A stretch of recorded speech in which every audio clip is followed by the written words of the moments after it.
गोविंद शिल्प घेऊन येत आहे एकूण 80 ट्विन बंगलोचा भव्य दिव्य पंढरपुरातील एकमेव प्रकल्प। आमच्या प्रकल्पाची वैशिष्ट्ये मनाला शांती देणारं महादेवाचं मंदिर, मुख्य रस्ता सुमारे 30 फुटांचा, अंतर्गत रस्ता सुमारे 20 फुटांचा, ग्रामपंचायत योजनेचा प्रत्येक बंगलोजला स्वतंत्र नळ, सांडपाण्याची सुरक्षित विल्हेवाट, सर्व टाइल्स ग्लॉसी आणि नामांकित कंपनीच्या, सर्व स्टेअर, खिडक्या, चौकटी सुपर ब्लॅक ग्रेनाइट, दोन्ही अटॅच बाथरूम पूर्णपणे टाइल्स, पंतप्रधान हर घर नल योजना पूर्णत्वाकडे, bathroom, basin, kitchen CP fittings हे जगवार कंपनीचे, स्टील वर्क पूर्णपणे जिंदाल कंपनीचे, 1000 लिटर पाण्याची टाकी, 150 लिटर सोलर वॉटर हीटर सोबत वॉटर प्युरिफायर, प्रत्येक बंगलोजला स्वतंत्र पार्किंग, दर्शनीय भाग पूर्णपणे डॅटो टाइल्स, टाटा प्रवेश कंपनीचे आकर्षक भक्कम दरवाजा, फुटी उंचीचे सुरक्षित कंपाऊंड। मग विचार काय करताय? गोविंद शिल्प, पत्ता गट नंबर 95, हॉटेल अंगण शेजारी, टाकळी रोड, पंढरपूर। पाहण्यासाठी आमच्या YouTube चॅनलवरील PVR म्हणजेच पंढरी वार्ता या न्यूजला सबस्क्राइब करा आणि शेजारील बेल आयकॉनवर क्लिक करा।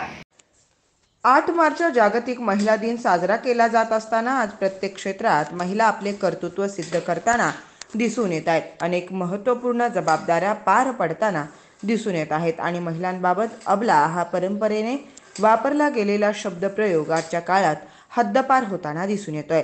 तो अशाच कर्तृत्ववान महिलांमुळेच पंढरपूर मंगळवेढा तालुक्यात एक नाव मोठ्या आदरानं घेतलं जाताना दिसून येत आहे, ते म्हणजे डॉक्टर राजलक्ष्मी काळुंके गायकवाड यांचे धनश्री परिवाराच्या माध्यमातून प्राध्यापक शिवाजीराव काळुंके सरांनी जे रोपटं लावलं होतं त्याचा आता वटवृक्ष झालाय आणि खर्डीच्या माळ्यावरील सीताराम साखर कारखाना आता मानबिंदू ठरलाय।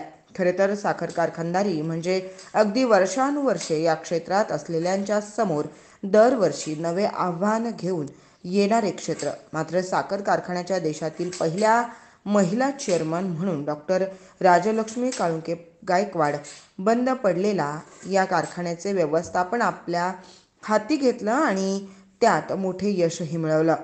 त्यांचा नुकताच पहिला women's icon of sugar industries या पुरस्कारानेही गौरव झाला। आज जागतिक महिला दिनानिमित्त त्यांच्याकडून जाणून घेऊया प्रेरणादायक वाटचालीचा लेखाजोखा। महिला दिनाच्या निमित्ताने त्यांचे अनुभव कथा, मार्गदर्शन, प्रेरणा देत असताना ज्या विद्यार्थिनी आहेत, ज्या या क्षेत्रात काहीतरी आणखी करू इच्छितात भविष्यात, त्यांनाही मोलाचे 4 शब्द त्यांच्याकडून ऐकावयास मिळावेत या हेतूने आम्ही इथे आलेलो आहोत। आपण काय सांगाल की हा कारखाना चालवत असताना आपल्याला कसे अनुभव येत गेले आणि आपण त्यातून कसं त्यातले मार्ग काढले? सर्वप्रथम सर्वांना महिला दिनाच्या हार्दिक शुभेच्छा आणि तुम्ही माझ्या मुलाखतीसाठी इथे आलात त्याबद्दल धन्यवाद। महिलांना तुमच्यासारखे चॅनल्स असतील किंवा महिलांना पुरस्कार देणारी समाजातील काही संघटना असतील, ह्या सगळ्यांचा जो काही शाबासकीचा हात मिळतो आहे त्याच्यामुळे महिलांना आणखीन काम करण्यासाठी चांगली उत्साह निर्मिती होत आहे। आता तुम्ही म्हणालात की आव्हानात्मक क्षेत्र, तर माझ्या मते आजच्या या स्पीडी लाईफमध्ये घराच्या बाहेर पडलं की तिथून तुमचं आव्हान सुरूच होतं। म्हणजे इवन दो तुमचं रोडवरचं जाणं येणं असेल, तुमच्या ऑफिसेसमधले तुमच्या कॉम्पिटिशन असतील, मुलांच्या आयुष्यामध्ये, विद्यार्थ्यांच्या आयुष्यामध्ये असलेल्या कट थ्रोट कॉम्पिटिशन असतील आणि एव्हरीथिंग, म्हणजे जिथे तुम्ही जाल, पाऊल ठेवाल तिथे कॉम्पिटिशन आहे, आव्हानं आहेत।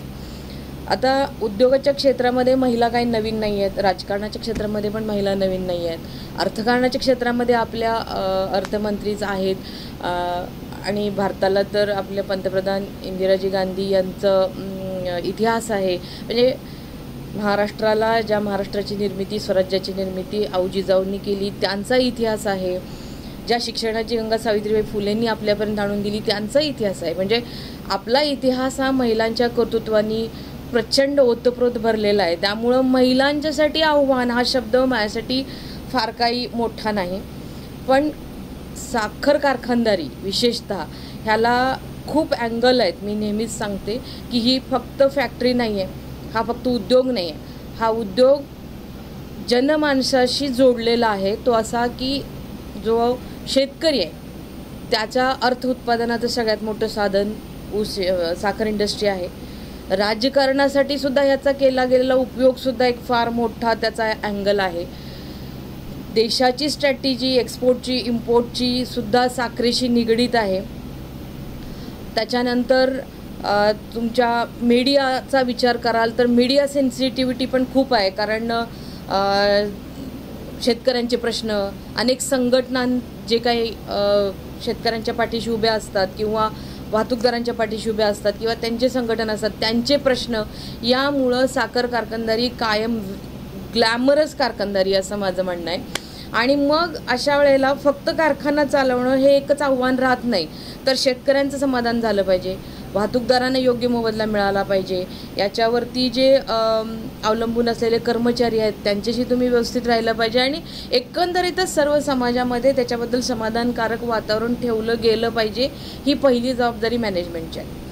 आता साखर कारखानदारीमध्ये माझे आईवडील मला नेहमी मार्गदर्शन करतात की प्रत्येक कारखान्यामध्ये तुम्हाला कच्चा माल हा विकत आणावा लागतो, मग पक्का माल तयार करावा लागतो. साखर कारखानदारीमध्ये कच्चा माल शेतकरी विश्वासाने तुमच्याकडे देतोय, ऊस, आणि मग तुम्हाला प्रक्रिया करायची आणि मग त्याचा पैसा बनवून त्यांना तुम्हाला द्यायचा आहे. साखरेच्या माध्यमातून पैसा निर्माण करायचा आणि लोकांना द्यायचा आहे. पक्का माल बनवण्याच्या आधी कच्चा माल तुम्ही फुकट घेतलेला आहे, तो वेळेत देणं ही तुमची नैतिक जबाबदारी आहे.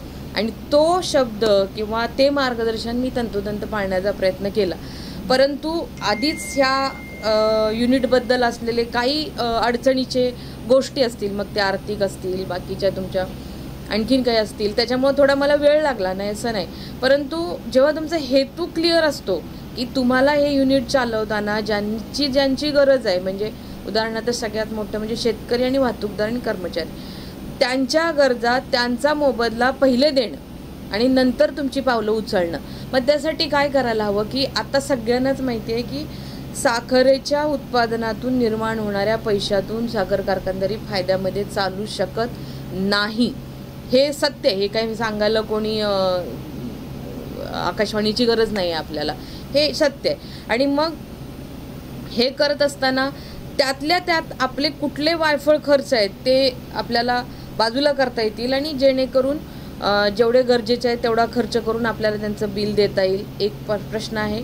दुसरं, चांगल्यात चांगलं मार्केट शोधणं आणि त्याच्यामध्ये आपली साखर नेऊन विकणं, जेणेकरून त्याचा फायदा शेतकऱ्यांपर्यंत पोहोचवणं.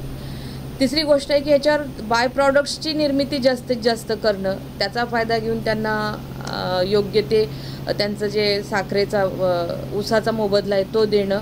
अशा प्रकारचा विचार मी सातत्यानं करत राहते. मला मिळालेली टीम सुदैवाने खूप चांगली आहे. माझी टेक्निकल टीम, मग माझे जनरल मॅनेजर पाटील साहेब असतील, चीफ इंजिनियर रोंगे साहेब असतील, आमचे शेतीचे अधिकारी शिंदे साहेब असतील, आत्तार साहेब असतील, आमची इलेक्ट्रिकलची टीम असेल, हे सगळे लोक मला सातत्याने आम्ही चर्चा करतो. कुठलाही निर्णय आम्ही वेळेच्या आधी घेतो, कारण वेळेच्या आधी घेतलेल्या निर्णयामुळं खूप पैसे वाचतात, खूप वेळ वाचतो आणि त्याचा फायदाही चांगला होतो. ऑप्टिमिस्टिकली आम्ही एक 5 वर्षाचा प्लॅन धरून चाललेलो आहोत. 3 वर्ष आम्ही त्याच्यामध्ये त्यामुळे सक्सेसफुल झालेलो आहोत. माझा जेवढा जास्तीत जास्त वेळ या फॅक्टरीसाठी देता येईल तो मी देण्याचा प्रयत्न करते.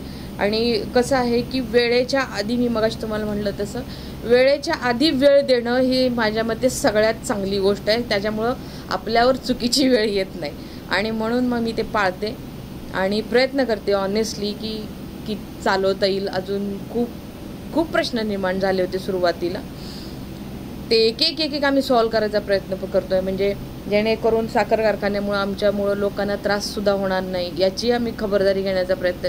त्यातही मी 70% यश मिळवलेलं आहे. काही थोडं राहिलेलं आहे ते आम्ही या वर्षात कव्हर करतो आहोत.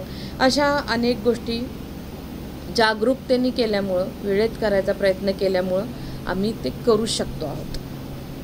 एक महिला म्हणून साखर कारखानदारीमध्ये वावरत असताना आज साखर कारखानदारी आणि राजकारण किंवा राजकीय नेते याचा एक हे दिसतो, आपल्याला एक सहभाग दिसतो. कायम एखादा कारखाना म्हणजे की तो राजकारणाचा आधार किंवा राजकारणाचा केंद्रबिंदू असा समजला जातो.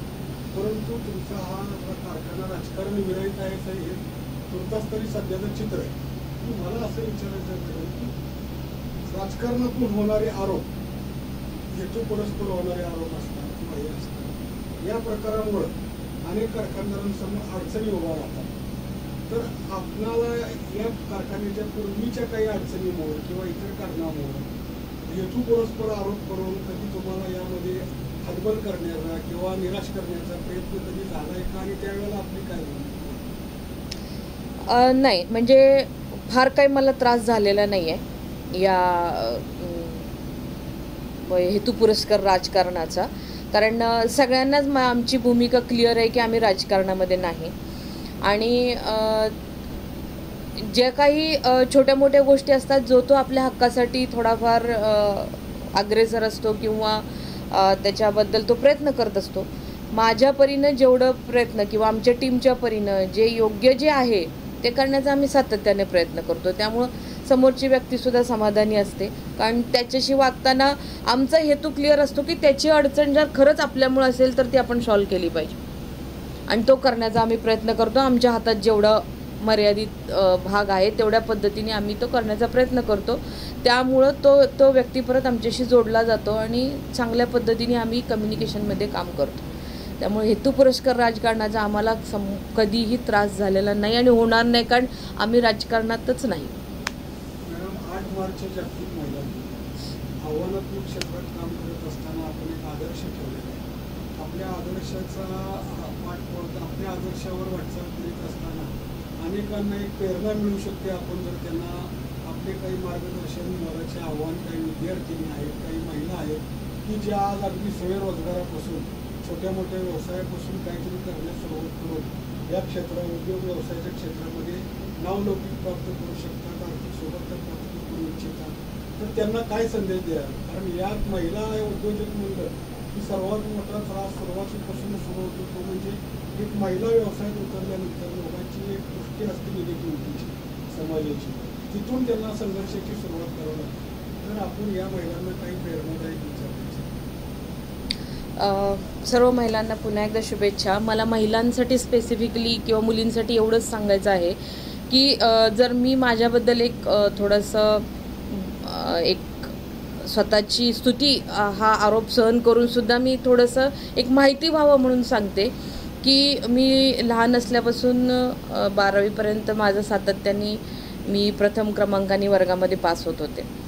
मी जेव्हा 4थीला होते त्यावेळेला मंगळा तालुक्यामध्ये एकही मुलगी स्कॉलरशिप परीक्षेला जिल्ह्यामध्ये नंबराच्या यादीत आलेली नव्हती माझ्या आधी.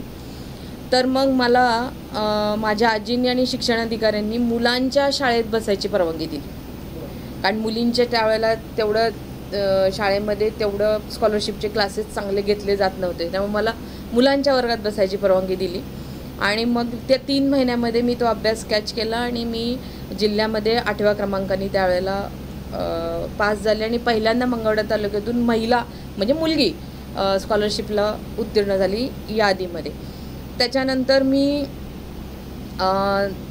10वीलाही बोर्डामध्ये प्रथम आले आमच्या शाळेमध्ये, हे नाव आहेच आहे. 11वी-12वी नंतर मी मेडिकलला गेले. मेडिकल झाल्यानंतर मी प्रॅक्टिस सुरू केली ग्रामीण भागामध्ये.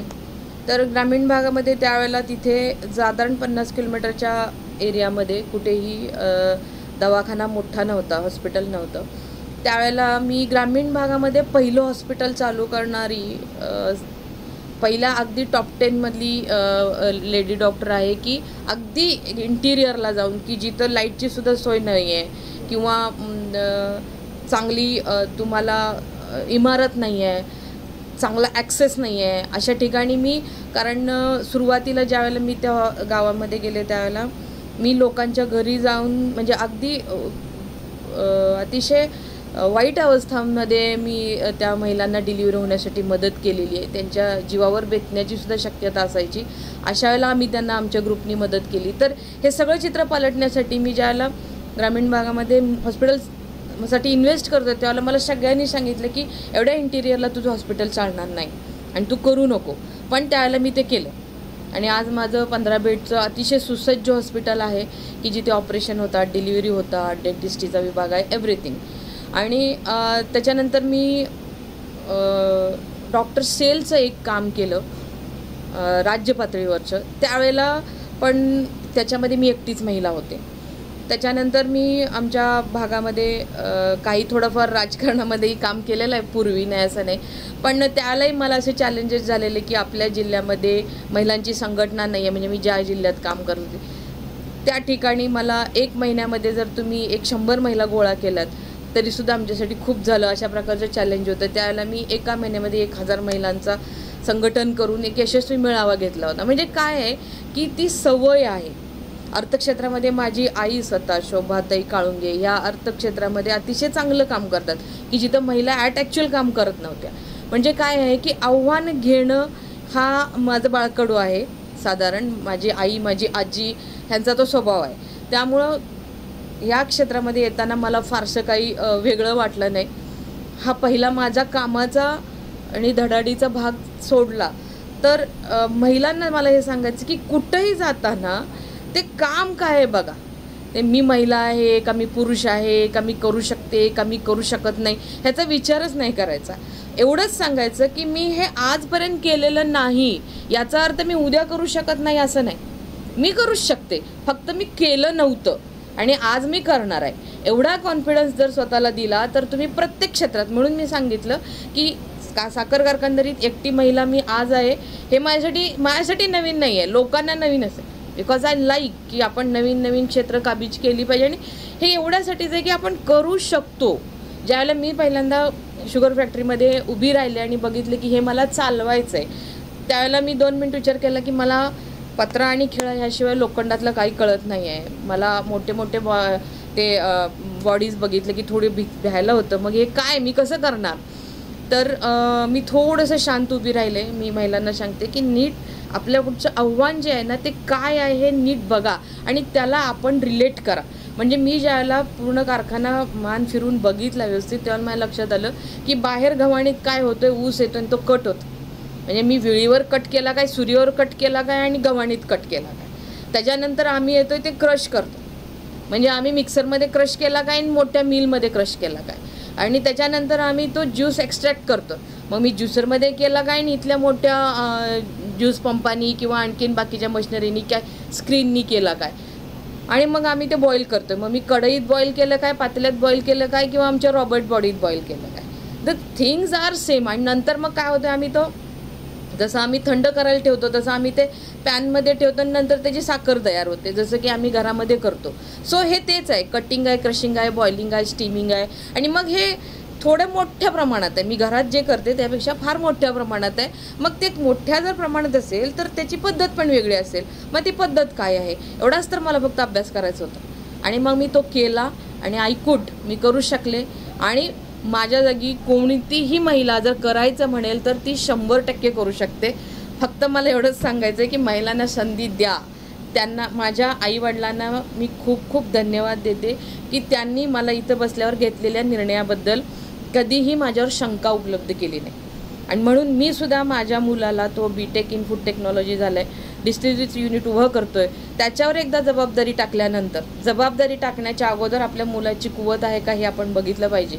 आणि एक मुलगा असो नाही तर मुलगी असो, त्याची जर ती कुवत असेल तर त्याच्यावर ती जबाबदारी टाकली पाहिजे, त्याला स्वातंत्र्य दिलं पाहिजे विचारांचं, तर तो योग्य निर्णय घेऊ शकतो आणि यशस्वी होऊ शकतो. आणि ते माझ्या पेरेंट्सनी केलं, मी माझ्या मुलाच्या बाबतीत करते.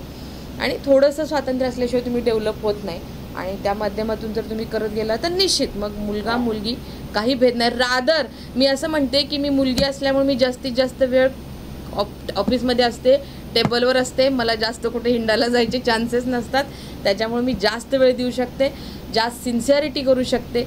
आमचा एक महिलांचा स्वभाव असतो, एक महिलांना मला तेही सांगायचं आहे की आपल्यामध्ये एक स्वभाव असतो की माझ्याकडे कोणी बोट दाखवलं नाही पाहिजे, माझं काम काही कमी असलं नाही पाहिजे.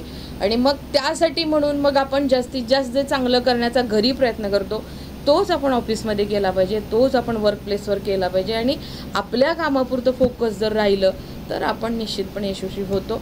आणि महिला यशस्वी झाल्या म्हणजे समाजच एका परीनं